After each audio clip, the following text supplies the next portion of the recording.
STI PSI आणि SO अशा तिन्ही परीक्षांचा निकाल आता लागलेला आहे. चालाबादाप्रमाणे म्हणण्यापेक्षा नेहमीच चांगला निकाल घेण्याचा आपण प्रयत्न केलेला आहे. अनेक विद्यार्थी या परीक्षेतून पास सुद्धा झालेले आहेत. हळूहळू आता त्यांची यादी आपल्याला मिळेलच.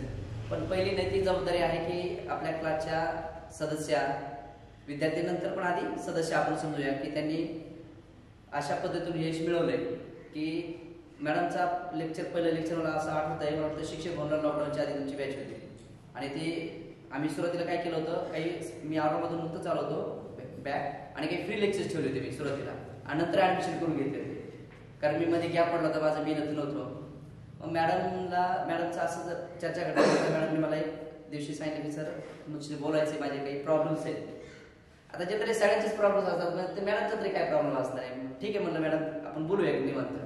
आणि वाटतं एक दिवशी चहा घेताना त्यांनी जरा मॅडम ओपन झाले आणि सांगितलं की सर माझं सिलेक्शन होणं लय गरजेचं आहे.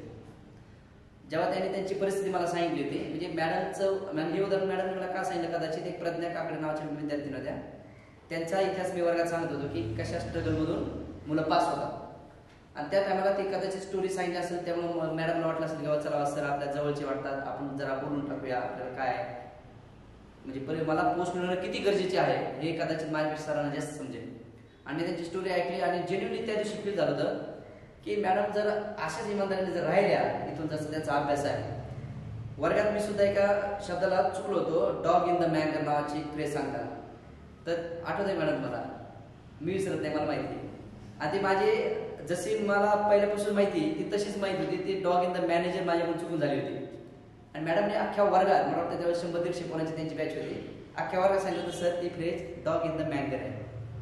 मी त्यांना काय फक्त हा येस येस म्हणून तात्पुरतं कौतुक केलं त्यांचं, हा okay madam right, this is right, हे असंच आहे. पण मी आतमध्ये विचार केला होता की ही मुलगी अख्ख्या एवढ्या मोठ्या वर्गातून एकटी समोर बसलेली आहे, डायरेक्ट बोलते की सर हे असं नाही, हे असं आहे, यांचं भविष्य चांगलं आहे. त्यावेळेस त्यांचं मला इतिहास माहित नव्हता, बॅकग्राऊंड माहित नव्हतं, पण खूप इतकं स्ट्रगल आहे त्यांचं. आता ते तुम्हाला एका दिवशी सांगतील तुमचं मेंटरशिप वगैरे प्रोग्राम ज्यांचं चालू आहे त्यांना सांगतीलच. पण त्यांचं स्ट्रगल खूप मोठं आहे. आज तरी ज्या इथं दिसत असल्या हसत्या खेळत्या उद्याच्या अधिकारी दिसत असल्या, त्यांचं स्ट्रगल मी रोज जसे जसे त्या मला भेटतात, आम्ही त्याच्या व्यतिरिक्त ऑफिसमध्ये कंटिन्युअस चर्चा आमची चालूच असते.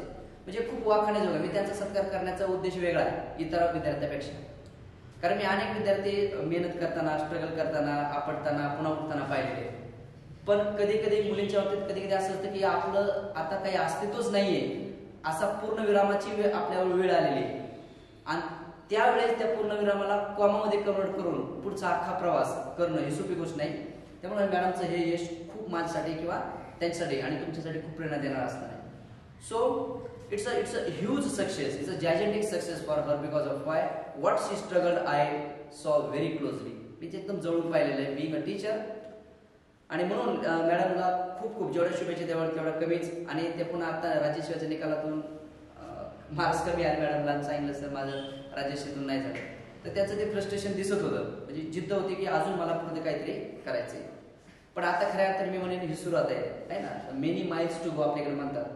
सुरुवात आहे. आता आपण एक सिंटॅक्स इन्स्पेक्टर झालो, आपण एक अधिकारी झालेलो आहोत, हे आता फायनल झालं. 4 वर्ष आणि 5 महिने आपण सिलेक्शनला म्हणजे पोस्टिंगला जाऊ, पगार चालू आहे.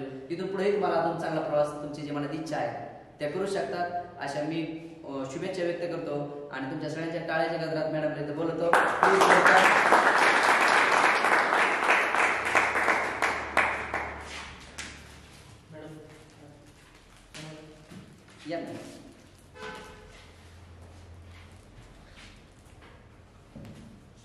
या वरती विद्यार्थ्याच्या हाताने बोलतात टाका असा शापा पुढच्या वस्तूंच्या बाबतीत गेलं पाहिजे.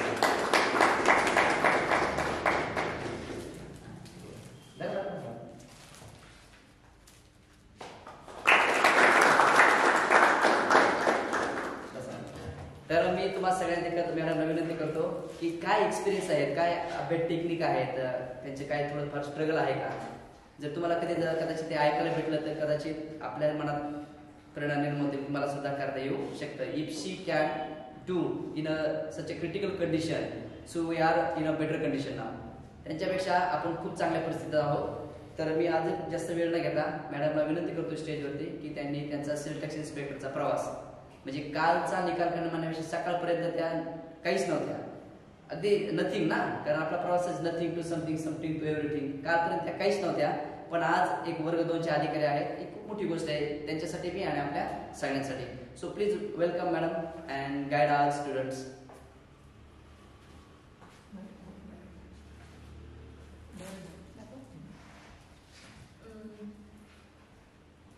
सर्वात प्रथम मी सरांना फार थँक्यू म्हणते की त्यांनी मला इथे बोलवलंय आणि इतका मोठा सत्कार त्यांनी माझा केलाय. सत्कार जरी लहान दिसत असला तरी त्यांच्या शब्दातून तो माझ्यासाठी फारच मोठा आहे. कारण सरांनी ती सगळी परिस्थिती बघितली आहे, म्हणजे अगदीच काही नसतानापासून ते STI आज होईपर्यंतचा सगळा प्रवास सरांनी बघितलेला आहे माझा. त्याच्यानंतर सर्वात प्रथम माझी ओळख करून देते. माझं नाव माधुरी मंगेश खेडेकर आहे. 2019च्या वर्षी मी MPSCला सुरुवात केली. त्याच वर्षी म्हणजे मी लास्ट इयरला होते, माझं BA त्यावेळेस कम्प्लीट नव्हतं झालं, तर 2020ला माझं BA कम्प्लीट झालंय. आता मी माझं जस्ट MA कम्प्लीट केलंय. तर त्याच्यानंतर मी जस्ट अभ्यास करायला सुरुवात केली आणि कोणतीच परीक्षा देता आली नाही, कारण लॉकडाऊन झाला आणि कोणतीच परीक्षा न देता असंच मला घरी जावं लागलं. 2020ची मग मी राज्यसेवा दिली, 2020ची कंबाईन दिली. ती कंबाईन मध्ये आपण PSI मी क्वालिफाय झाले. STIचा रिझल्ट माझा 0.25 गेला, म्हणजे जी आता परवा रिझल्ट जो लागला 2020चा STIचा, तर तो रिझल्ट माझा 0.25 गेला होता. 0.25 मला त्याची मेन्स देता आली नव्हती. एका मार्काने माझी ती ASO सुद्धा गेली होती. 36 कट ऑफ लागला होता PSIचा आणि मला 48.25 मार्क होते आणि ती गेली. आणि त्याच्यानंतर पुन्हा 21ची कंबाईन मी दिली आणि 21च्या कंबाईन मधून आता ही जी STIची मेन्स मी दिली आणि आज माझं फायनली सिलेक्शन झालंय. दुसरी गोष्ट मला एक सांगायची आहे की अभ्यास सगळेच करतात, मात्र एक आपण असं म्हणू शकतो एक शक्ती असते आपल्यासोबत. ज्या वेळेस तुम्ही फार प्रामाणिकपणे अभ्यास करता ना, त्यावेळेस ती शक्ती तुमच्या सोबत असते, तो परमेश्वर तुमच्या सोबत असतो. ज्या वेळेस तुम्ही फार प्रामाणिकपणे अभ्यास करता, तुम्ही स्वतःच्या मनाला विचारा, तुम्ही अभ्यास करताय त्यावेळेस तुम्ही स्वतःच्या मनाला विचारा की आपण किती प्रामाणिकपणे अभ्यास करतोय. आपण ज्या MPSC या स्पर्धा परीक्षेच्या क्षेत्रात आपण उतरलोय, त्याच्यासाठी मी स्वतः लायक आहे का, मी त्याच्यासाठी योग्य आहे का, हे तुम्ही स्वतःला विचारा. ज्या वेळेस तुमच्या मनाला उत्तर देण्याची ताकद तुमच्यात असेल, ज्यावेळेस तुमच्या मनाला तुम्ही फेस करू शकता, ज्यावेळेस तुमच्या अंतरात्म्याला तुम्ही ज्यावेळेस फेस करू शकता ना, त्यावेळेस कोणतीच शक्ती तुम्हाला पोस्ट मिळण्यापासून बाजूला ठेवू शकत नाही. हा माझा स्वतःचा अनुभव आहे. मी 2019ला ज्यावेळेसच पहिल्यांदा मी ज्यावेळेस आले पुण्यामध्ये अभ्यास करण्यासाठी, सरांनी जसं आता सांगितलं की सरांनी फ्री बॅच ठेवली होती इंग्लिशची आणि माझे काही प्रॉब्लेम्स असल्यामुळे मी कोचिंग कोणतीच केली नाहीये आणि सरांची ती फ्री बॅच असल्यामुळे मी गेले होते. शिक्षक भवनला ती बॅच होती आणि फ्री असल्यामुळे मी गेले, कारण थोडा माझा पैशांचा प्रॉब्लेम होता. बॅच झाली 15 दिवसानंतर, पण ती कंटिन्यू करायची होती. पण मग सरांनी नंतर सांगितलं आणि फी भरण्यासाठी माझ्याकडे पैसे नव्हते.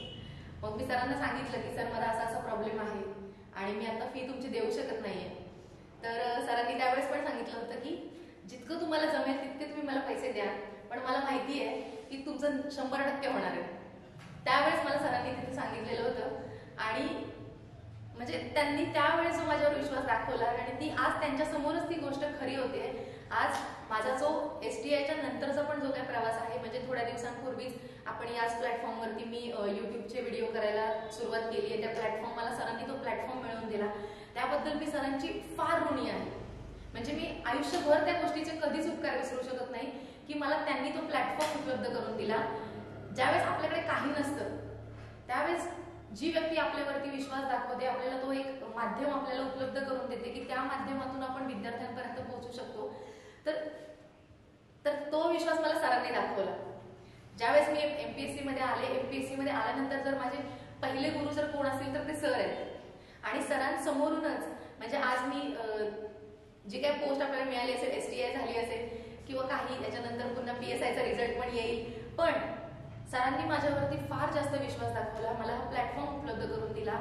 याच्यानंतर माझी जो काही मी एक mentorship, personal mentorship program start केला आहे, तर त्याच्यामध्ये सुद्धा जे काही मला विद्यार्थ्यांचं म्हणजे ज्याच्यामध्ये की ज्या काही विद्यार्थ्यांची मला साथ आता मिळाली आहे, तर ती फक्त सरांच्या प्लॅटफॉर्ममुळे मिळाली आहे. कारण हा जर मला प्लॅटफॉर्म उपलब्ध झाला नसता तर मी कदाचित तितक्या विद्यार्थ्यांपर्यंत पोहोचूच शकले नसते. दुसरी एक गोष्ट सांगायची म्हणजे यश तुम्हाला मिळतंच. जसं की मी सांगितलं की तुम्ही जर तुमच्या अंतरात्म्यासोबत जर प्रामाणिक असाल ना, तुम्ही तितक्या प्रामाणिकपणे अभ्यास करत असाल तर यश तुम्हाला मिळणारच आहे. भले आज मिळेल, उद्या मिळेल, परवा मिळेल, पण ते मिळणारच आहे. याची खात्री तुम्ही स्वतःवरती ठेवा. तुम्ही स्वतःवरती प्रचंड विश्वास ठेवा.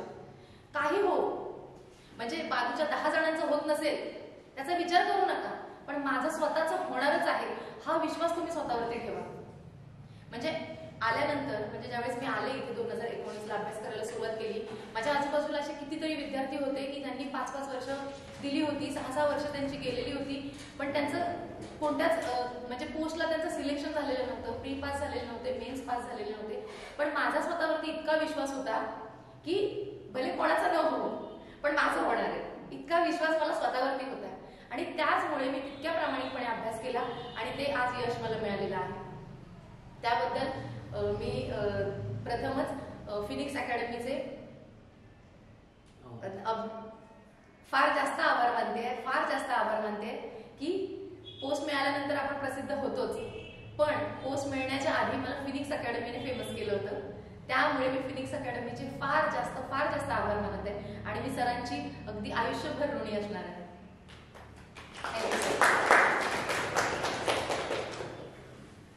बसा, तुमच्यासाठी गोड गोड आहे. बसा.